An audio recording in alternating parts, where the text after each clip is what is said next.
My best friend slept with my abusive ex and tried to ruin my life online, so I cut her off for good. 2 years later, she came crawling back after he turned on her too. I spent Thanksgiving crying my eyes out while cooking chicken nuggets in McDonald's. You see, I had volunteered to cover a shift because I'd gone no contact with my family, and Tyrese, my only friend at the time, was hanging out with his dad. Tyrese knew I was crying though. When he asked to FaceTime, I refused to turn my camera on, but my voice still trembled with each word. The fluorescent lights of the kitchen made everything look harsh and unforgiving as I stood there, the smell of frying oil clinging to my uniform and hair. Every few minutes, I'd wipe my tears with the back of my hand, careful not to let my manager see me breaking down during the holiday rush. That's why he invited me to hang out with his friends afterward. I remember the exact moment he suggested it. I was sitting in my car in the empty McDonald's parking lot, the engine running just for the heat, watching families through the windows of nearby restaurants, all laughing and celebrating together. The invitation felt like a lifeline thrown to someone drowning. None of them seemed to be aroused pieces of poop, which is rare for the male species, and they actually seemed like they genuinely liked each other. I could tell from the way they playfully shoved each other when I first walked into the diner, their easy laughter filling the space. The restaurant was one of those 24-hour places with vinyl booths and laminated menus that had seen better days. Christmas lights had been strung up around the windows, casting everything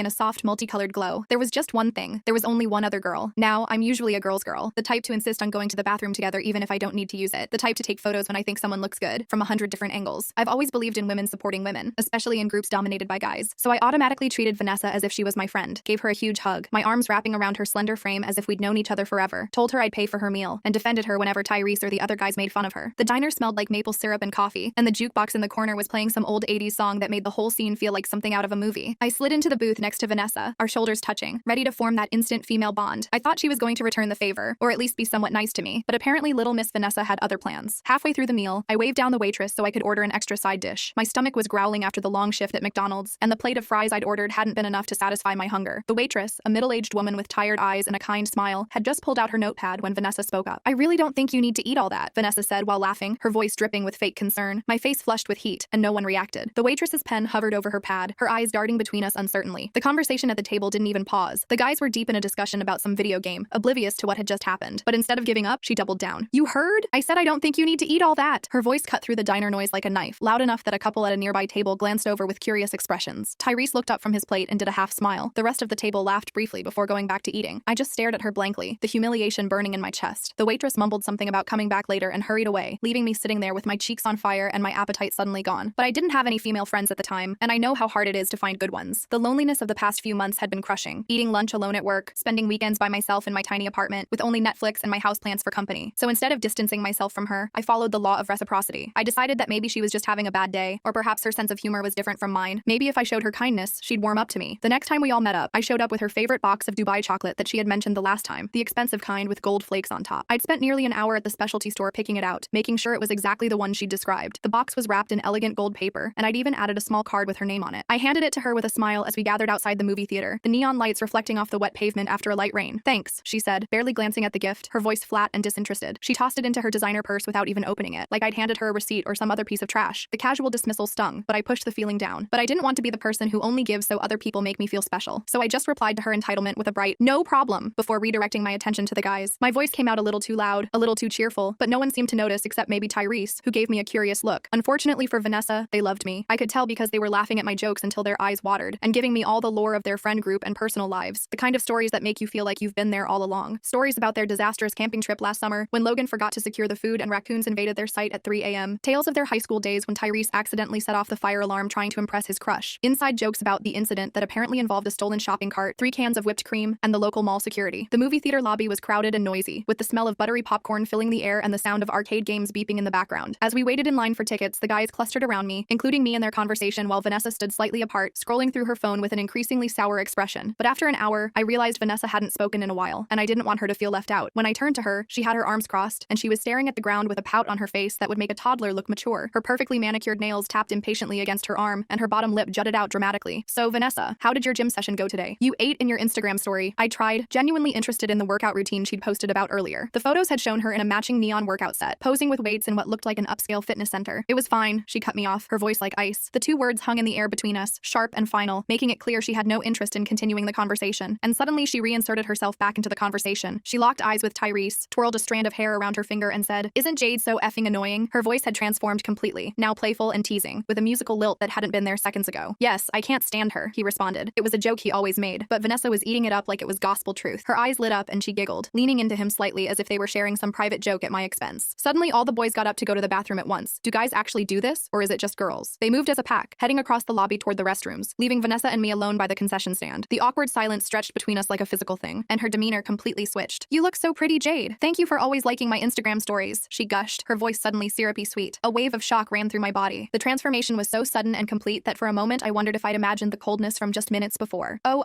thanks," I said, before asking her to sit beside me, trying to extend an olive branch. I patted the empty seat next to me, hoping that maybe, just maybe, we could start over and form a real friendship. And that's when the guys came back. They approached in a group, laughing about something, their footsteps echoing on the tile floor of the lobby. Tyrese headed toward the seat next to me, but before he could reach it, Vanessa jumped up. "Sorry I took your seat, Tyrese. Jade was begging me to be near her. We both know how needy she can be." Some of the other guys breathed a laugh. Meanwhile, Vanessa was grinning so hard I thought her eyebrows were going to fall off her forehead. Her eyes darted between Tyrese and me, watching for my reaction. The words hit me like a slap. I felt my face grow hot again, but this time with anger rather than embarrassment. The casual cruelty of it, the deliberate attempt to make me look pathetic in front of my new friends. It was calculated and mean. The theater lights dimmed just then, saving me from having to respond, but my enjoyment of the movie was ruined before it even began. But before I showed her how low I was willing to go, I wanted to play with her. So the next time we all hung out, I fed her the bait. We were at the mall, wandering through Hollister with its overwhelming cologne smell and dimly lit interior. The guys were half-heartedly looking through graphic tees while Vanessa and I browsed the women's section. "Hey, this t-shirt looks so nice on you, Vanessa," I said while we shopped in Hollister with all the guys nearby, my voice deliberately loud enough for everyone to hear. I held up a simple white tee with the store logo. Nothing special, but something that would complement her olive skin tone. "Ugh, that won't fit me. It'll be like a whole butt blanket on me. I'm way too small for my own good." By the last sentence, she was practically shouting at the top of her lungs, facing away from me and staring directly at the guys, her eyes wide with desperation for their attention. I almost vomited from the secondhand embarrassment that crawled up my spine. The store associate folding clothes nearby looked up with raised eyebrows, and an older woman shopping with her teenage daughter shot us a disapproving glance. But Vanessa didn't seem to notice or care. Her eyes were fixed on the guys, gauging their reaction to her announcement about her petite frame. When we passed by a stand selling Dubai chocolate, the exact same one I had gotten her, I told Tyrese to buy one for her since Vanessa's birthday was coming up. The mall was crowded with weekend shoppers, the air conditioning blasting against the heat outside, and the chocolate display looked elegant among the usual mall kiosks selling phone cases and cheap jewelry. "OMG, you are actually the best!" Her face lit up so much it could have fueled the electricity for the entire globe. She then gave a stiff and uncomfortable Tyrese the biggest hug I had ever seen, while he stood there like a mannequin, arms pinned to his sides. His eyes met mine over her shoulder, wide with confusion and a silent plea for help. Well, if she wanted to make our friendship a competition, then I was all for it. When she flirted with a dusty random to get his number and said, "Some of us just don't need to try," I got the numbers of 10 dudes right in front of her. I didn't even want their numbers. Most of them looked like they hadn't washed their hair in days, but the look on her face was worth it. Each time a guy handed me his phone to put in my contact info, I could feel Vanessa's glare burning into the side of my face. When she pulled Tyrese away while he was in the middle of talking to me, I grabbed his hand and told him to give me a piggyback ride. The mall security guard gave us a warning look as Tyrese reluctantly hoisted me onto his back, but it was worth it to see Vanessa's expression shift from smug to furious in the span of seconds. By the end of the day, she was completely silent, her lips pressed into a thin line. It was beautiful, honestly. The drive back from the mall was quiet, with Vanessa staring out the window the entire time, refusing to join in when the guys started a heated debate about which fast food place had the best fries. Unfortunately, it didn't last long, because just 2 days later, I got the notification that she had tagged me in a post on Instagram. I was at work, on my break, sitting in the McDonald's break room with its flickering fluorescent light and the perpetual smell of fry oil. My stomach dropped as soon as I saw her username in my notifications. It was a photo of her and my ex kissing, captioned with, "Sometimes you just need an upgrade." But it wasn't just any ex. It was the one that I had filed a police report against. The one that everyone knew had physically abused me multiple times, leaving bruises that took weeks to fade. The bruises had been in places easy to hide. My ribs, my upper arms, once on my back where he'd shoved me into a doorknob. But the emotional scars were harder to conceal. In the photo, they were at some rooftop bar, the city lights twinkling behind them, her arms wrapped around his neck while he held her waist. They looked like any happy couple, if you didn't know the truth about who he really was. My hands shook so badly I nearly dropped my phone, and I felt the chicken nuggets I'd eaten earlier threatening to come back up. The feeling lasted exactly 3 days. On the 4th day, I woke up to my phone exploding with notifications. Not from Vanessa directly, I'd blocked her, but from everyone else. Tyrese had sent me 15 texts in a row, each more urgent than the last. "Jade, wake up, check Vanessa's TikTok. Now. I'm so sorry. This is beyond effed up." My stomach dropped like I was on a roller coaster. The early morning sunlight was streaming through my thin curtains, casting patterns on my bedspread, but the peaceful scene contrasted sharply with the dread building inside me. With shaking hands, I created a burner account to view her profile. The most recent video had over 50,000 views already, and was climbing fast. The thumbnail showed my ex, Derek, with a somber expression, sitting on what looked like a therapist's couch. I pressed play, my heart hammering against my ribs. "So, as a survivor of false accusations," Derek began, his voice carefully modulated to sound wounded, "I wanted to share my story." He was wearing a soft blue sweater that made him look gentle and approachable, the same sweater he'd been wearing the first time he'd shoved me against a wall. The video cut to Vanessa, her eyes wide and sympathetic, like a cartoon character trying to look innocent. "And I'm here to support him through his healing journey. No one should have their reputation destroyed by someone who refuses to take accountability for their own actions." She placed her hand on his arm in a gesture of solidarity, her French manicured nails standing out against the blue of his sweater. Derek nodded gravely. "My ex-girlfriend Jade has serious mental health issues that she refuses to address. When I tried to break up with her because of her possessive behavior, she threatened to tell everyone I abused her." His eyes, the same eyes that had gone cold and empty right before his fist connected with my stomach, now filled with manufactured tears. My hands were shaking so badly I nearly dropped my phone. This couldn't be happening. The room suddenly felt too small, the air too thick to breathe. Outside my window, a car horn honked, and someone's dog barked. Normal sounds from a world that was continuing as if mine wasn't falling apart. The police police report was filed maliciously, Derek continued, after she deliberately injured herself during an argument where I was trying to leave. I have witnesses who saw her behavior that night. His voice cracked at just the right moment, a performance worthy of an Oscar. The video cut to a girl I didn't recognize, her face blurred. Yeah, I saw her that night. She was screaming at him, throwing things. When he tried to leave, she grabbed his keys and then slammed her own arm into the door. It was crazy. The girl's voice was high and nervous, her words coming out in a rush as if she was afraid of forgetting her lines. I felt like I was going to throw up. That witness was lying. There had been no witnesses that night, just me, Derek, and the neighbors who called 911 after hearing me scream when he threw me against the wall so hard the picture frames rattled. I remember the sound of glass cracking as one of the frames fell, the sharp pain in my back, the look in his eyes that told me this time might be the last time. The comments under the video were a nightmare. I knew a girl like this in college. Total psycho. Men can be victims too. This is why no one believes real victims, because of girls like Jade. Hundreds of strangers weighing in on a situation they knew nothing about, their words cutting deeper with each scroll. Tyrese called me as I was still staring at my phone in horror. "I'm coming over," he said, not waiting for a response. His voice was tight with anger, not at me, but at what was happening. 20 minutes later, he was at my door with coffee and a grim expression, his eyes shadowed with concern. He'd driven fast. The coffee was still steaming hot, and his jacket was only half zipped, as if he'd rushed out without fully getting ready. The familiar smell of the caramel latte he'd brought me, my favorite, was a small comfort in the storm. "Have you seen the other videos?" he asked as he stepped into my apartment, his sneakers squeaking slightly on the linoleum floor of my entryway. The morning light highlighted the worry lines on his forehead, making him look older than his 23 years. "There are more?" My voice sounded hollow, even to my own ears. I clutched the warm coffee cup like a lifeline, the heat seeping into my cold fingers. He nodded, looking sick. "She's been posting them all night. There's one where Derek shows evidence that you were the abusive one. Old texts taken completely out of context. And there's another one." He trailed off, his jaw tightening as he struggled to continue. "What?" I whispered, cold dread seeping into my bones. The coffee in my stomach turned sour, and I set the cup down on my small kitchen counter before I could drop it. "She somehow got hold of your voicemail to the police. The one where you called to ask about dropping the charges because you were scared he'd retaliate. She's spinning it as proof you knew the allegations were false." Tyrese ran a hand through his short dark hair, his frustration evident in every movement. I sank onto my couch, my legs unable to support me anymore. That call had been made 3 days after the incident, when Derek's friends had started driving by my apartment at all hours, revving their engines and shouting my name. I'd been terrified and called to ask about my options. The officer had convinced me not to drop the charges, explaining that this kind of intimidation was common in domestic violence cases, and now Vanessa was using it against me. The couch cushions sagged beneath me, the familiar creak of the springs offering no comfort today. Through my thin curtains, I could see people walking their dogs, heading to work, living normal lives while mine was being systematically destroyed online. "This is slander," Tyrese said firmly, pacing my small living room, his footsteps heavy with anger. "You could sue them." His sneakers left slight marks on my carpet with each turn, but I couldn't bring myself to care about something so trivial right now. "With what money?" I laughed bitterly. "I work at McDonald's, Tyrese. I can barely afford rent." My apartment, with its mismatched furniture and water stain on the ceiling, was evidence enough of my financial situation. The stack of bills on my coffee table, some with "final notice" stamped in red, underscored the point. My phone buzzed with a text from my manager at McDonald's. "Need to talk to you before your shift today. Come in 30 minutes early." The message glowed ominously on my screen. Another problem to add to the growing pile. "Great," I muttered. "Now what?" I showed Tyrese the text, watching his expression darken further. When I arrived at work, Marco's usually friendly face was creased with concern. He led me to the back office, away from the morning prep crew, the smell of frying oil and cleaning solution making my stomach turn. The office was tiny, barely big enough for the desk and 2 chairs it contained, with motivational posters peeling at the corners and a calendar still showing last month. "Jade, I've been getting calls," he began awkwardly. "About you." He couldn't quite meet my eyes, his gaze fixed on the employee schedule pinned to the corkboard behind me. My heart sank. "Let me guess. Someone saying I'm unstable and dangerous?" The fluorescent light overhead buzzed faintly, casting harsh shadows across Marco's troubled face. He looked surprised. "So you know about this?" His fingers tapped nervously on the desk between us, his wedding ring making a soft clicking sound against the laminate surface. "It's my ex and his new girlfriend. They're spreading lies about me online because I reported him for domestic violence last year." The words came out flat and tired. I was exhausted from explaining, from defending myself against accusations that shouldn't need defending. Marco's expression softened slightly. "Look, I believe you, but corporate is concerned about the social media attention. Some customers have been calling to complain about having an abuser handling their food." He winced as he said it, clearly uncomfortable with the situation. "An abuser?" I repeated incredulously. "They're calling me the abuser now?" My voice rose despite my efforts to stay calm, and I saw Marco glance nervously at the thin office door, worried others might hear. "I fought for you," Marco insisted, "but they're putting you on administrative leave until this blows over." "Paid leave," he added quickly, seeing my expression. I made sure of that. His eyes pleaded for understanding, for me not to blame him for a decision that had clearly come from higher up. I should have been grateful, but all I felt was numb. "How long?" The question came out barely above a whisper, as if speaking it too loudly would make the answer worse. 2 weeks to start. "I'm sorry, Jade." Marco handed me an official letter detailing the terms of my leave, the corporate letterhead stark and impersonal at the top of the page. I walked out of McDonald's feeling like I was in a nightmare. My one source of stability, my job, was now compromised. And it was only the beginning. The parking lot seemed to stretch endlessly before me, the familiar golden arches overhead now feeling like they were mocking me rather than welcoming me. Over the next few days, Vanessa's campaign escalated. She and Derek appeared on a popular podcast that specialized in exposing false accusations. They told their version of events, painting me as an obsessive ex who couldn't let go. Derek cried on cue when describing how his life had been ruined by my allegations, his voice cracking at all the right moments. The podcast host, a man with a history of dismissing domestic violence claims, ate it up. "This is why we need to be skeptical of women who cry abuse," he said, his voice smug. "The real victims here are men like Derek whose lives are destroyed by vindictive exes." His words slithered through my earbuds as I listened, each one hitting like a physical blow. The fallout was immediate and devastating. People I barely knew were sending me hateful messages. Old classmates from high school were sharing the videos, adding their own comments about how they always knew there was something off about me. My phone buzzed constantly with notifications, each one a fresh wound, a new betrayal from someone I thought had known better. Even worse, some of the guys from our friend group were starting to waver. I don't know what to believe anymore, Logan texted me. The evidence they're showing seems pretty convincing. His message arrived late at night, when the loneliness was already crushing. The betrayal of someone I'd thought was becoming a friend made it almost unbearable. Only Tyrese and his cousin Tyrone remained steadfastly in my corner. Tyrone came over one evening with takeout and a determined expression. "We need a counter strategy," he said, spreading containers of Chinese food across my coffee table, the aroma of garlic and soy sauce filling my apartment. They're controlling the narrative right now. The smell of the food reminded me I hadn't eaten all day, but my stomach was too knotted with anxiety to feel hungry. Outside, rain had started to fall, droplets racing down my windows and blurring the streetlights into smears of color. "What am I supposed to do?" I asked, pushing the food around with my fork. I'd barely eaten in days. My favorite sweater, once snug, now hung loosely from my shoulders. If I respond publicly, I look defensive. If I stay silent, I look guilty. It's exactly what happened before. The difference is now you have us, Tyrese said firmly, and we have evidence that Vanessa planned this whole thing. His voice carried a confidence I wished I could feel, his eyes bright with determination as he pulled out his phone to show me something. Tyrone nodded, his eyes bright with purpose. "Plus, I've been doing some digging. That witness in the video, she's Derek's cousin. I found pictures of them together at a family reunion last year." He turned his laptop around to show me the evidence, a Facebook photo album from Johnson Family Reunion 2022, with Derek and the witness standing side by side, his arm around her shoulders. A tiny spark of hope flickered in my chest. So we can prove she's lying? The rain outside intensified, drumming against the roof in a steady rhythm that somehow made the moment feel more significant. "It's a start," Tyrone said, "but we need more. We need to show that this isn't just about you versus them. It's about a pattern of behavior." His fingers flew over his keyboard, pulling up more social media profiles, more evidence of connections between the people in Vanessa's videos. We spent the next few hours strategizing. Tyrone, who worked in IT, helped me secure all my accounts with stronger passwords. Tyrese contacted the detective who had handled my case, asking if there was anything that could be done about the public smear campaign. The rain continued outside, creating a cocoon of sound around us as we worked. The world beyond my apartment temporarily held at bay. But just as we were starting to feel like we had a plan, my phone rang with an unknown number. "Hello?" I answered cautiously. The guys fell silent, watching my face for clues about who was calling. "Is this Jade?" A woman's voice, unfamiliar but somehow weary in a way I recognized. There was a quality to it, a certain flatness, a careful control, that I'd heard in my own voice after Derek. "Yes, who's this?" I pressed the phone closer to my ear, straining to hear over the rain. "My name is Hannah. You don't know me, but I dated Derek before you did." The word sent a chill down my spine despite the warmth of my apartment. My heart skipped a hit. "Hannah?" Tyrese and Tyrone exchanged glances, picking up on the change in my tone. "I saw the videos they're posting about you. It's the same playbook he used with me. The gaslighting, the public smear campaign when I tried to leave. I never filed a police report, but I should have." Her voice cracked slightly on the last words, heavy with regret. Tears welled in my eyes. "Why are you calling me?" I grabbed a tissue from the box on my coffee table, dabbing at my eyes before the tears could fall. "Because I believe you, and I want to help." The simple declaration, "I believe you," hit me harder than I expected. After days of being called a liar, of having my experience questioned and dismissed, those 3 words felt like oxygen when I'd been drowning. Hannah wasn't the only one. Over the next few days, 3 more women reached out, all former girlfriends of Derek's, all with similar stories. None had filed reports, but they all recognized the tactics being used against me. The pattern was so clear, so consistent, it was like they were all describing the same nightmare. Grace had dated Derek in college. He'd isolated her from friends, then convinced everyone she was mentally unstable when she finally left him. She described how he'd gradually separated her from her support system, first with small comments about her friends. "Do you really think she has your best interests at heart?" Then with more direct manipulation, "If you go to that party instead of staying with me, we're done." Heather had only gone on a few dates with him, but when she tried to break it off, he'd shown up at her workplace so often she had to change jobs. He'd just be there, she told me over the phone, her voice still tense with the memory, in the parking lot, or the lobby, or sitting at a table in the cafe across from my office. Always with some excuse about just happening to be in the area. And Laura had the most disturbing story. Derek had threatened to release intimate photos of her if she told anyone about his behavior. "I was so ashamed," she admitted when we met for coffee. "I blamed myself for trusting him with those pictures. It took me years of therapy to understand that the shame belonged to him, not me. He's a textbook abuser," Grace told me over coffee. She'd driven 2 hours to meet me in person, her eyes haunted with memories I understood too well. The cafe was quiet in the mid-afternoon lull, just a few other customers tapping on laptops or reading books. And Vanessa is either his victim or his accomplice. Either way, they're dangerous together. For the first time in weeks, I felt a glimmer of hope. I wasn't alone, I wasn't crazy. And most importantly, I had witnesses who could corroborate that Derek had a pattern of abusive behavior. The weight that had been crushing me began to lift slightly, allowing me to take a full breath for the first time in what felt like forever. But just as things were looking up, Vanessa escalated again. I was at Tyrese's apartment going through the evidence we'd collected when his phone buzzed with a notification. His face went pale as he read it, the color draining away so quickly I knew it had to be bad. "What?" I asked, instantly alert. The comfortable feeling of safety I'd had in his apartment evaporated in an instant. "Vanessa just posted your address and work schedule on Twitter." His voice was tight with controlled anger, his fingers gripping his phone so hard his knuckles turned white. My blood ran cold. "She what?" The room seemed to tilt slightly. The familiar surroundings of Tyrese's living room, the gaming posters on the walls, the mismatched furniture, the stack of textbooks from his night classes, suddenly feeling strange and distant. She framed it as a warning to people in the area to be careful around an unstable person, but it's basically an invitation for harassment. He showed me the screen, where Vanessa's tweet displayed my full address and the days and times I usually worked at McDonald's, all under the guise of public safety. I grabbed my phone, hands shaking, and sure enough, there were already strange cars driving slowly past my apartment complex according to my neighbor's texts. Someone had taped a note to my door with the word "liar" scrawled across it in jagged red letters. The photo my neighbor sent showed the paper fluttering in the breeze, the red ink looking uncomfortably like blood against the white of my door. "You can't go home," Tyrese said firmly. "You're staying here tonight." His tone left no room for argument, and honestly, I didn't have the energy to protest. The thought of returning to my apartment, of wondering if someone was watching the building or waiting for me, was too much to bear. That night, huddled on Tyrese's couch with a blanket pulled up to my chin, I felt more alone than ever. Even with friends supporting me, even with other women coming forward, Vanessa and Derek seemed to be winning. They had the platform, the audience, the resources. All I had was the truth, and it didn't seem to be enough. The apartment was quiet, except for the occasional car passing on the street below, and the soft hum of the refrigerator. Tyrese had gone to bed hours ago, but sleep eluded me completely. Every noise made me tense. Every shadow seemed threatening. I can't keep living like this, I whispered to the dark room. The words hung in the air, a confession to no one but myself. The blanket Tyrese had given me smelled like fabric softener and faintly of his cologne, comforting scents that should have helped me relax but couldn't overcome the anxiety coursing through me. My phone lit up with a text from an unknown number. The blue light illuminated my face in the darkness, casting eerie shadows across the unfamiliar ceiling. I know what Derek did to you. I have proof. Meet me tomorrow at Riverside Park, 2 p.m., by the fountain. I stared at the message for a long time, my mind racing. Who could it be? Another of Derek's exes? Someone who had witnessed something? Or was it a trap? Derek or one of his friends trying to lure me out? The possibilities kept me awake until dawn began to lighten the sky outside Tyrese's windows. I showed the text to Tyrese in the morning. It's a trap, he said immediately. Don't go. He was making coffee in his small kitchen, the rich aroma filling the apartment and almost, but not quite, masking the smell of fear that seemed to cling to me these days. But what if it's not? What if someone really does have evidence? I leaned against his counter, watching as he poured the dark liquid into mismatched mugs. The morning light streamed through his kitchen window, creating patterns on the worn linoleum floor. Then they can send it to you. Meeting a stranger in a park after Vanessa just doxed you? No way. He handed me a mug, his eyes serious with concern. The coffee was hot and strong, exactly how I liked it. Tyrese had been paying attention to these small details about me. He was right, of course. But desperation makes you consider options you'd normally dismiss. I couldn't go back to my apartment. I couldn't go to work. My life was unraveling, and I needed something, anything, to turn the tide. The walls felt like they were closing in, options disappearing one by one. I'll go with you, Tyrone offered when I called him. We'll scope it out first, make sure it's safe. His voice was calm and practical, offering a solution rather than just pointing out the dangers. Tyrese reluctantly agreed to the plan, but insisted on coming too. Safety in numbers, he said grimly. He spent the next hour outlining a detailed plan, where each of us would position ourselves, what code words we'd use if something seemed off, exactly how long we'd wait before approaching. The next day, we arrived at Riverside Park 30 minutes early. The day was overcast but warm, the park less crowded than usual due to the threatening rain. Tyrone positioned himself on a bench with a clear view of the fountain, pretending to read a book. Tyrese and I took a walking path that circled the area, keeping our distance but maintaining visual contact. At exactly 2 p.m., a woman approached the fountain. She was in her 40s, well-dressed, with an anxious expression as she checked her watch repeatedly, her fingers fidgeting with her purse strap. Her hair was styled in a neat bob, and she wore a light cardigan despite the warmth of the day, as if she needed the extra layer for security. I don't recognize her, I whispered to Tyrese. We were partially hidden behind a large oak tree, watching from about 50 yards away. A couple with a stroller passed between us and the fountain, momentarily blocking our view. Me neither. Let's wait and see who she meets. Tyrese's hand rested lightly on my back, a reassuring presence as we observed the woman, but no one else approached. After 10 minutes, the woman took out her phone, frowned at it, then sat down on the fountain's edge. Her shoulders slumped slightly, and she glanced around with increasing frequency, her movements becoming more agitated. I think she's the one who texted you, Tyrese said. She looks like she's waiting for someone. A light drizzle had started to fall, droplets catching in my hair and on my eyelashes, but the woman made no move to leave or seek shelter. Or she's bait, and someone else is watching to see if I show up. I scanned the surrounding area, the playground to our left, the jogging path to our right, the row of trees behind the fountain. Any of those places could conceal someone watching us. We debated for another 5 minutes before I made a decision. I'm going to talk to her. You stay back and watch. If anything seems off, call me immediately. The rain was falling more steadily now, creating small puddles on the path and darkening the woman's cardigan with moisture. Before Tyrese could protest, I walked toward the fountain, my heart pounding in my ears. Each step felt like it took enormous effort, my legs heavy with fear but propelled forward by desperate hope. The woman looked up as I approached, her eyes widening in recognition. Jade? She asked tentatively. There was something familiar about her features, something I couldn't quite place but that nagged at the edges of my memory. I nodded, keeping a safe distance. You wanted to meet me? I remained standing while she sat, giving myself the advantage of height and a quicker escape if needed. She glanced around nervously, her hands twisting together. Yes, first period. I'm Derek's mother, Patricia. The words hit me like a physical blow, and I took an involuntary step backward. My heart nearly stopped. His mother? The resemblance was clear now. She had the same shaped eyes as Derek, the same slight dimple in her left cheek when she frowned. Please don't leave, she said quickly, seeing my expression. I'm not here to defend him. I'm here because I can't stay silent anymore. Her voice cracked on the last word, and I saw genuine anguish in her eyes. Patricia had been watching the videos her son and Vanessa were posting. At first, she'd believed Derek's version of events, that I was unstable, that I'd made false accusations. But then she'd found something while cleaning his old room at her house. The rain fell around us as she spoke, creating a curtain of sound that made our conversation feel private despite being in a public park. A journal, she said, her voice trembling slightly. Derek kept a journal during your relationship. He wrote about what he did to you, in detail, how he planned it, how he enjoyed it, and you weren't the first. She clutched her purse tighter, her knuckles white with tension. My legs felt weak. I sank onto the fountain edge, keeping distance between us. The stone was cold and wet beneath me, but I barely noticed. Why are you telling me this? The sound of the fountain's water mixing with the rainfall created a constant white noise around us. Because it's wrong, she said simply. What he's doing to you is wrong. What he did to those other girls was wrong. I've enabled him for too long, making excuses, believing his lies. I can't do it anymore. Her face showed the weight of her guilt, lines of sorrow etched around her eyes and mouth. She reached into her purse and pulled out a small black notebook, worn at the edges. Here, it's all in here. Pages 43 through 67 are about you specifically. The journal was slightly damp from the rain, its cover darkened with moisture. I stared at the notebook, afraid to touch it. Why would you give me this? He's your son. A raindrop fell from my hair onto my cheek, mimicking a tear I was too shocked to shed. Patricia's eyes filled with tears. Because I failed as a mother. I didn't raise him to be this person. person, and I can't let him destroy another young woman's life. Her voice broke completely on the last sentence, and she covered her mouth with her hand, trying to compose herself. I took the notebook with shaking hands. Have you read all of it? The cover was smooth and cool against my palm, innocuous looking for something that contained such darkness. She nodded, looking ashamed. Yes, it's disturbing. He needs help, professional help, and you need protection from him. She stood up, adjusting her purse strap on her shoulder. I've made an appointment with a lawyer tomorrow. I'm going to make a formal statement about finding the journal. It won't undo what he's done, but maybe it will help stop what he's doing now. As Patricia walked away, Tyrese and Tyrone rushed over. I showed them the notebook, and we flipped through it together right there in the park, huddled under a tree for shelter from the rain. What we found was sickening. Derek had meticulously documented his abuse, not out of guilt, but as some kind of trophy collection. He described how he'd isolated me, manipulated me, hurt me, and he'd done the same to others before me. The pages were filled with his neat handwriting, detailing incidents I had tried so hard to forget. The time he'd accidentally spilled hot coffee on my lap when I'd tried to leave during an argument. The night he'd held my wrists so tightly they bruised, then convinced me I'd done it to myself in my sleep. The calculated way he'd turned my friends against me, telling them I was becoming unstable and needed space. Most disturbing of all were the recent entries about Vanessa. He wasn't dating her because he cared about her. He was using her as a weapon against me. V is the perfect tool, he'd written. So desperate for attention, she'll do anything I ask. Once I'm done with Jay, I'll break V the same way. The words were chilling in their calculated cruelty, written with the same detached tone he might use to describe a business strategy. We need to take this to the police, Tyrese said immediately. The rain had plastered his hair to his forehead, but he didn't seem to notice or care. His focus was entirely on the journal and what it meant for our situation. But I hesitated. What if they don't believe it's real? What if they think I wrote it myself? The fear that had become my constant companion surged again, whispering all the ways this could go wrong. It's in his handwriting, Tyrone pointed out, and his mother can testify that she found it in his room. He had opened his jacket to shield the journal from the rain, protecting the evidence that might finally vindicate me. Would she, though? Would she really testify against her own son? The question hung in the air between us, as heavy as the rain clouds overhead. We decided to scan every page of the journal first, creating digital backups. Then Tyrone, who had a friend in the police department, arranged for us to meet with a detective who specialized in domestic violence cases. The rain had stopped by the time we reached the police station, but puddles dotted the parking lot, reflecting the gray sky above. Detective Nowak was a stern-faced woman with kind eyes. She listened carefully as I explained the situation, taking notes and occasionally asking clarifying questions. Her office was small but organized, with file folders stacked neatly on her desk and domestic violence resource posters on the walls. When I showed her the journal, her expression darkened. This is extremely concerning, she said. Not just the documented abuse, but the current harassment campaign. The doxing alone is potentially criminal. She flipped through the journal, her frown deepening with each page. So you can help? I asked, trying not to sound too desperate. My hands were clasped tightly in my lap to keep them from shaking, my nails digging into my palms. We can certainly investigate, she said carefully, but I want to be honest with you. Cases like this are complicated. The journal is compelling evidence, but we'd need his mother to confirm its authenticity. And even then, it might not be enough for criminal charges without additional evidence. The fluorescent lights of her office cast harsh shadows, highlighting the lines of concern on her face. My heart sank. So there's nothing you can do? The familiar feeling of helplessness threatened to overwhelm me again, the brief hope I'd felt at finding the journal starting to fade. I didn't say that, Detective Nowak replied. We can start by issuing a cease and desist order regarding the harassment, and I can help you file for a restraining order against both Derek and Vanessa, based on the doxing incident. She pulled out some forms from her desk drawer, her movements efficient and purposeful. It wasn't everything I'd hoped for, but it was a start. As we left the police station, I felt a strange mix of emotions, relief that someone in authority was finally taking me seriously, but frustration that justice still seemed so far away. The sky had cleared somewhat, patches of blue appearing between the clouds, mirroring my cautious optimism. What now? I asked Tyrese as we walked to his car. The parking lot was still wet from the rain, puddles reflecting our images as we passed. Now we use what we have, he said firmly. The journal, the restraining order, the other victims' testimonies. We build our case piece by piece. His confidence was reassuring, a solid presence beside me when everything else felt uncertain. But Vanessa and Derek weren't going to make it easy. The next day, they escalated their campaign yet again. Vanessa posted a tearful video claiming she'd received death threats from my supporters. She showed screenshots of threatening messages, carefully editing out the usernames. The video was filmed in what looked like her bedroom, soft lighting and strategically placed decorative pillows creating a backdrop that made her look vulnerable and innocent. I'm literally shaking right now, she sobbed into the camera, her mascara artfully smudged. All because I stood by someone I love who was falsely accused. Is this what feminism has come to? Attacking other women for supporting men? She dabbed at her eyes with a tissue, her hand trembling just enough to be noticeable. The comments were flooded with sympathy and outrage on her behalf. Hashtag I stand with Vanessa, that started trending on Twitter. People who had never met either of us were taking sides in a battle they knew nothing about. The online world had become a jury passing judgment based on carefully crafted performances rather than facts. And then came the final blow. Vanessa somehow got hold of an old voicemail I'd left for my therapist during a particularly dark period after the breakup with Derek. I later learned that Derek had once borrowed my phone to call his mom during our relationship. He must have saved the number then and used it to social engineer his way into getting my private therapy records. In the voicemail, I'd talked about having suicidal thoughts, about feeling like no one would believe me. It had been a moment of raw vulnerability, meant only for the ears of the person I trusted to help me through my darkest time. The recording was slightly distorted, my voice thick with tears as I described the hopelessness that had consumed me. She posted it with the caption, "Listen to the unstable voice of someone who would make false accusations. This is what mental illness sounds like. Hashtag pray for Jade." The violation was so profound, so deeply personal, that I couldn't even cry. I just sat on Tyrese's couch, staring at the wall, feeling something inside me break. The living room was quiet except for the sound of my breathing, which seemed too loud, too ragged. Outside, life continued. People walking by on the sidewalk, cars passing, birds singing, oblivious to the fact that my most private moment had just been exposed to the world. "That's it," Tyrese said, his voice shaking with rage. "This ends now." He was pacing again, his footsteps heavy with purpose, his hands clenched into fists at his sides. He called Tyrone Tyrone, who came over immediately. Together with Hannah, Grace, and Laura, Derek's other victims who had agreed to help, we formed what Tyrone jokingly called the Justice League. The nickname brought a brief smile to my face despite everything, the first time I'd smiled in days. Our plan was simple but risky. We would create our own social media campaign, but instead of directly attacking Derek and Vanessa, we would focus on sharing resources about domestic violence, gaslighting, and post-separation abuse. We would talk about our experiences without naming names, using hashtags that would reach the same audience Vanessa was targeting. And most importantly, we would leak carefully selected pages from Derek's journal, the ones that showed his pattern of abuse without revealing the most personal details of what he'd done to each of us. Are you sure about this? Hannah asked me. Her eyes were concerned but determined, her hand steady on my arm. We were all gathered in Tyrese's living room, laptops open, strategy notes spread across the coffee table. Once we do this, there's no going back. They'll escalate even further. I'm sure, I said, finding my voice at last. I'm done being afraid. I'm done letting them control the narrative. The words came out stronger than I expected, surprising even me with their conviction. We launched our campaign the next morning. Grace, who worked in marketing, helped us craft messages that were clear, concise, and impossible to dismiss as crazy. Laura, who had a large following on her beauty blog, shared her story first, talking about an unnamed ex who had threatened her with revenge adult films. Hannah posted next, describing the isolation tactics her former boyfriend had used, and I shared last, posting a single page from Derek's journal where he described his system for breaking down a woman's self-esteem. The response was immediate and overwhelming. Women began sharing their own stories of abuse and gaslighting. Domestic violence advocates reached out to offer support, and most surprisingly, several of Derek's male friends contacted me privately to say they'd always suspected something was off about him. One sent screenshots of concerning texts Derek had sent about putting me in my place. Another described witnessing Derek's explosive anger over minor issues. Pieces of the puzzle were coming together, creating a picture that others could finally see. For the first time, the tide seemed to be turning, but Vanessa and Derek weren't going down without a fight. That evening, as I was helping Tyrese make dinner, my phone rang with an unknown number. Against my better judgment, I answered. The kitchen was warm and fragrant with the smell of the pasta sauce Tyrese was stirring, creating an incongruous backdrop for what was about to happen. Hello? I balanced the phone between my ear and shoulder as I chopped vegetables for a salad, the knife rhythmically hitting the cutting board. You think you're so clever, don't you? Vanessa's voice was ice cold, all pretense of the tearful victim gone, turning people against us with your little pity party. The venom in her voice was startling after the carefully cultivated vulnerability she showed online. I'm just telling the truth, Vanessa. Something you should try sometime. I set down the knife, my appetite suddenly gone. Tyrese looked up from the stove, his expression questioning. She laughed, a harsh sound with no humor in it. The truth? You wouldn't know the truth if it slapped you in the face. And trust me, reality is about to hit you hard. The threat was unmistakable, sending a chill down my spine despite the warmth of the kitchen. Is that a threat? I moved away from Tyrese, not wanting him to hear Vanessa's words and become more worried than he already was. It's a promise. You have no idea what's coming for you. Before I could respond, she hung up. I stared at my phone, a chill running down my spine. What was that about? Tyrese asked, noticing my expression. He turned down the heat under the sauce, giving me his full attention. Vanessa, I said. She's planning something. The kitchen suddenly felt less safe, less warm, as if her threat had physically entered the space with us. We didn't have to wait long to find out what. The next morning, I woke up to find #JadeIsOverParty trending on Twitter. Vanessa had orchestrated a coordinated attack, having her followers mass report all my social media accounts for harassment and threatening behavior. My Instagram was temporarily suspended. My Twitter was locked. Even my professional LinkedIn account had been flagged for review. In one swift move, she had silenced my voice just as people were starting to listen. But she didn't stop there. Someone, and I had no doubt who, had sent an anonymous tip to my landlord claiming I was running an illegal business from my apartment. When I called to explain, he seemed skeptical, mentioning that he'd also received complaints about excessive noise and concerning behavior. His voice was cold and distant, nothing like the friendly tone he'd used when I first moved in. I've never had a complaint before, I protested. The phone felt slippery in my sweaty palm as panic began to rise. My apartment was the only safe space I had left, and now even that was being threatened. Well, I've received several in the past week, he replied stiffly. I'll need to conduct an inspection. The implication was clear. He was looking for a reason to evict me. It was a coordinated effort to isolate me completely, cut off my social media presence, threaten my housing, already taken away my job. They were trying to erase me, to make me so desperate that I'd back down. The walls were closing in, options disappearing one by one, just as Derek had done during our relationship. But they had miscalculated, because this time, I wasn't alone. When I told our Justice League what was happening, they sprang into action. Tyrone helped me set up new accounts under slightly different names. Grace used her marketing contacts to get my Instagram suspension reviewed. Laura offered to let me stay with her if I lost my apartment. And Tyrese never left my side. We're going to get through this, he promised, his arm around my shoulders as we sat on his couch, strategizing our next move. They think they can break you, but they don't know how strong you are. His words were simple but powerful, a reminder that I had survived Derek once and could do it again. I leaned against him, exhausted but determined. I just don't understand why Vanessa hates me so much. What did I ever do to her? The question had been bothering me for weeks. The intensity of her animosity seemed disproportionate to our brief interaction. Nothing, Tyrese said firmly. This isn't about you. It's about her own insecurities. And Derek is using that, manipulating her just like he did with you. His insight made perfect sense. Vanessa's behavior had always been about her need for attention, her fear of being overlooked. I thought about the journal entries describing Vanessa as a tool to be used and discarded. As much as she had hurt me, I couldn't help feeling a twinge of concern for her. She had no idea what was coming once Derek was done with her. The cycle of abuse was so clear from the outside, yet so impossible to see when you were caught in it. Maybe we should try to talk to her, I suggested. Show her the journal entries about her. The idea formed slowly, a recognition that Vanessa was both perpetrator and potential victim in this twisted situation. Tyrese looked skeptical. You think she'd listen? His doubt was reasonable. Vanessa had shown no willingness to hear my side so far. Probably not, but I have to try. Otherwise, I'm no better than them, using her as a pawn in this twisted game. The realization felt important. Maintaining my humanity, my empathy, even towards someone who had shown me none, was a way of ensuring Derek hadn't broken something essential inside me. We debated the best approach. A direct message would likely be ignored or used against me. A public post would seem like an attempt tack. Finally, we decided on a neutral third party, someone Vanessa might actually listen to. The solution wasn't perfect, but it was the best option we had. Marcus had remained on the periphery of the drama, not taking sides but not cutting me off either. He and Vanessa had been friends before all this started, and she still occasionally commented on his posts. I called him, explained what we'd found in the journal, and asked if he'd be willing to talk to Vanessa. My hands shook slightly as I made the call, afraid of another rejection, another door closing. I don't know, Jade, he said hesitantly. This whole situation is really messed up. I don't want to get more involved. His reluctance was clear in his voice, the caution of someone who didn't want to be dragged into a conflict. I understand, I said, trying to hide my disappointment. I just thought, if she knew what Derek was really planning, I let the sentence hang, hoping he would fill in the blank himself. There was a long pause. Send me the journal pages, he finally said. I'll think about it. It wasn't a commitment, but it was something. A small opening in what had felt like an impenetrable wall. It wasn't much, but it was something. I sent Marcus the scanned pages where Derek described his plans for Vanessa after he was done with Jade. Then I waited, trying not to get my hopes up. The hours crawled by, each notification on my phone making my heart race before I realized it wasn't from Marcus. 2 days later, Marcus called me back. I talked to her, he said without preamble. His voice was subdued, serious in a way I hadn't heard before. And I held my breath, afraid to hope, but unable to stop myself. She didn't believe me at first, said the journal was probably fake, but then he hesitated. Then I told her about something Derek had written that I hadn't mentioned before. A specific gift he was planning to give her, a necklace with a phoenix pendant. Apparently he'd just given it to her the day before, with the exact same speech about rising from the ashes that he'd written in the journal. The coincidence was too specific to dismiss, and Marcus's voice reflected his own surprise at the confirmation. Did that convince her? I paced Tyrese's living room as I spoke, too anxious to sit still. Outside, the afternoon sun cast long shadows through the blinds, creating stripes of light and dark across the floor. I think it shook her. She got really quiet, asked to see the actual journal pages. I sent them to her and she just disappeared. Hasn't responded to any messages since. Concern edged his voice, not just for me now, but for Vanessa too. I didn't know whether to feel hopeful or worried. Had Vanessa finally seen the truth, or was she planning some new form of retaliation? The uncertainty was almost worse than knowing for sure that another attack was coming. The answer came that evening, in the form of a text from an unknown number. We need to talk, in person, just you and me. No Tyrese, no Derek. Tomorrow, 3 p.m., coffee shop on Maple Street. The message was brief and direct, leaving no doubt about who it was from even without a signature. I showed the text to Tyrese. It has to be Vanessa. He read it several times, his brow furrowed in concentration. It could be a trap, he warned. Derek could have her phone. His protective instinct was in full force, his body tense with concern. I have to take the chance, I said. This might be our only opportunity to end this. The possibility of resolving the situation, of finally being free from the constant attacks, was too tempting to ignore. We argued about it for hours. Tyrese insisted on coming with me, waiting outside the coffee shop in case something went wrong. I finally agreed, on the condition that he wouldn't interfere unless I texted him a specific code word. We settled on pineapple, random enough that I wouldn't use it accidentally in normal conversation. The next day, I arrived at the coffee shop 15 minutes early, choosing a table with a clear view of both the entrance and the emergency exit. My hands were sweating as I ordered a latte I knew I wouldn't drink. The coffee shop was moderately busy, with the hum of conversations and the hiss of the espresso machine creating a background noise that was both comforting and useful. No one would overhear our conversation. At exactly 3 p.m., Vanessa walked in. She looked different, smaller somehow, without her usual confident swagger. Her eyes were red-rimmed, her normally perfect makeup slightly smudged. The designer outfit and carefully styled hair were still there, but something essential had changed, as if the frame remained but the picture inside had altered completely. She sat down across from me without a word, staring at the table between us. The silence stretched uncomfortably, broken only by the ambient noise of the coffee shop, cups clinking, the bell over the door jingling as customers came and went, music playing softly from overhead speakers. Thank you for coming, I said, breaking the silence. My voice came out steadier than I expected, given how rapidly my heart was beating. She looked up, her expression unreadable. I didn't come for you. I came for me. The words were clipped, defensive, but lacking the venom I'd grown accustomed to hearing from her. Okay, I said carefully. What do you want to talk about? I kept my hands wrapped around my coffee cup, more for something to hold on to than any desire to drink it. Vanessa took a deep breath. I want to know if it's true. The things in the journal. Did he really do those things to you? Her voice wavered slightly on the question, betraying the emotion she was trying to hide. I met her gaze steadily. Yes, all of it, and worse. The simple truth, stated without embellishment or drama, seemed to hit her harder than any emotional appeal could have. She flinched slightly. And the other girls? Hannah, Grace, Laura? Her fingers traced nervous patterns on the table's surface, her perfectly manicured nails catching the light from the window beside us. Yes, they're all telling the truth. I watched her face carefully, looking for any sign that she was recording this conversation, or setting me up somehow. But all I saw was confusion, and the dawning of a terrible realization. Vanessa was silent for a long moment, her fingers tracing patterns on the table. He's been different lately, since we started the videos. Controlling, checking my phone, getting angry over little things. The admission seemed to cost her, each word dragged out reluctantly. My heart ached despite everything she'd done to me. I recognized the signs all too well. The gradual escalation, the increasing control, the unpredictable anger, all hallmarks of the pattern I'd experienced myself. Vanessa, you need to get away from him. Now before it gets worse. She laughed bitterly. And go where? Back to the friend group that hates me now? Back to my parents who think I'm a social media star dating a successful guy? I have nowhere to go. The desperation in her voice was familiar. The same trapped feeling I'd experienced when trying to leave Derek. That's what he wants you to think, I said gently. That's how it starts. He isolates you until you believe you have no options. I leaned forward slightly, trying to convey the urgency without scaring her off. But you do have options. There are resources, people who can help. Tears welled in her eyes. I didn't know, she whispered, about what he did to you. Not really. He told me you were unstable, that you'd made it all up. And I wanted to believe him because she trailed off, unable to finish the sentence. Because you were jealous, I finished for her. Because you thought the guys liked me better than you. The realization wasn't new, but hearing it acknowledged felt significant somehow. She nodded, a tear slipping down her cheek. It's so stupid, so petty. And now I've ruined your life for nothing. Her mascara smudged slightly as she wiped at her eyes, a small human imperfection in her usually perfect appearance. Not for nothing, I said. You did it because Derek manipulated you, just like he manipulated me and all the others. That's what he does. I offered her a napkin from the dispenser on the table, a small gesture of kindness that seemed to surprise her. Vanessa wiped her eyes, suddenly looking determined. I want to fix this. I want to tell the truth. Her chin lifted slightly, a glimpse of strength emerging through the vulnerability. I stared at her, hardly daring to hope. You'd do that? Publicly admit everything? The possibility seemed too good to be true after weeks of relentless attacks. Yes, she said firmly. I'll take down all the videos. I'll post the truth. I'll even go to the police with you if you want. Her hands stopped their nervous movement, settling flat on the table with new resolve. It was more than I dared hope for. But as I looked at Vanessa, really looked at her, I saw something that made me pause. A faint bruise on her wrist, partially covered by her bracelet. The same kind of bruise I used to hide with jewelry. The discoloration was subtle, yellowish purple, a few days old, but unmistakable to someone who knew what to look for. Vanessa, I said carefully. Has Derek hurt you? Physically, I mean. I kept my voice low, aware of the other customers around us, the barista wiping down the counter nearby. Her eyes widened, and for a moment I thought she would deny it. Then her face crumpled. Just once, she whispered. Last night, when I confronted him about the journal, he said I was being crazy, that I was turning against him just like you did. He grabbed my wrist so hard, I thought he was going to break it. She pulled back her bracelet slightly, revealing the full extent of the bruise, finger marks clearly visible against her skin. In that moment, everything changed. Vanessa wasn't just my tormentor anymore. She was Derek's newest victim. And no matter what she'd done to me, I couldn't leave her in his clutches. The realization was immediate and absolute. The cycle had to stop, even if it meant helping someone who had tried to destroy me. Listen to me, I said, leaning forward. You're not going back to him. Not ever. Do you understand? My voice was firm but gentle, the same tone I wished someone had used with me when I was trying to leave. She nodded, looking both terrified and relieved. But where will I go? What will I do? The questions came in a rush, the practical concerns of someone contemplating a major life change without any preparation. First, we're going to document that bruise, I said, slipping into the practical mode I developed after my own escape. Then we're going to call Detective Nowak. And then you're going to stay with Laura until we figure out next steps. The plan formed as I spoke, each piece falling into place with surprising clarity. For the first time since this nightmare began, I felt a sense of clarity and purpose. This wasn't just about clearing my name anymore. It was about stopping Derek once and for all, before he could hurt anyone else. The coffee shop continued its normal rhythm around us, people chatting, ordering drinks, going about their day, while at our table, something profound had shifted. As we left the coffee shop together, Tyrese watching in amazement from his car across the street, I realized something important. The path to justice wasn't going to be a dramatic showdown or a viral video exposing the truth. It was going to be this, one step at a time, one truth at a time, one survivor supporting another. Vanessa looked at me as we walked to Tyrese's car. The afternoon sun highlighted the dark circles under her eyes, the strain of the past weeks visible in her face. Why are you helping me after everything I did? Her question was genuine, confusion mixing with gratitude in her voice. I thought about it for a moment. Because no one deserves what Derek does to people, not even you. The answer came easily, a truth I hadn't fully recognized until I said it aloud. She gave me a small, sad smile. I don't deserve your forgiveness. Her shoulders hunched slightly, as if expecting rejection even now. This isn't about forgiveness, I said honestly. It's about breaking the cycle. It's about being better than them. And as I said it, I realized it was true. This wasn't about being a saint or taking the moral high ground. It was about refusing to let Derek's poison spread any further, refusing to become the thing I hated. As Tyrese drove us to the police station, I felt something I hadn't experienced in months. Hope. Real, substantial hope that this nightmare might finally be ending. The city passed by outside the car windows, people walking dogs, children playing in parks, life continuing in all its ordinary beauty, and for the first time in a long while, I felt like I might have a place in that ordinary world again. The road ahead would still be difficult. There would be statements to give, evidence to present, social media fallout to manage. Vanessa would have to publicly retract her accusations, which would bring its own wave of backlash. Derek would fight back, possibly harder than ever. The legal system might still fail us, as it fails so many victims of domestic violence. But for the first time, I wasn't facing it alone. I had Tyrese and Tyrone, Hannah and Grace and Laura. And now, improbably, I had Vanessa too. The alliance was fragile, built on shared trauma rather than friendship, but it was real, and it was powerful. Sometimes justice isn't loud. It doesn't announce itself with sirens and handcuffs. Sometimes it's quiet. A conversation in a coffee shop, a truth finally spoken, a hand extended to someone who doesn't deserve it but desperately needs it. Sometimes healing begins not with grand gestures, but with small acts of courage. The courage to speak, to listen, to believe, to help. As we pulled into the police station parking lot, I took a deep breath. This was just the beginning of the end, but it was a beginning. And after everything I'd been through, that was enough for now.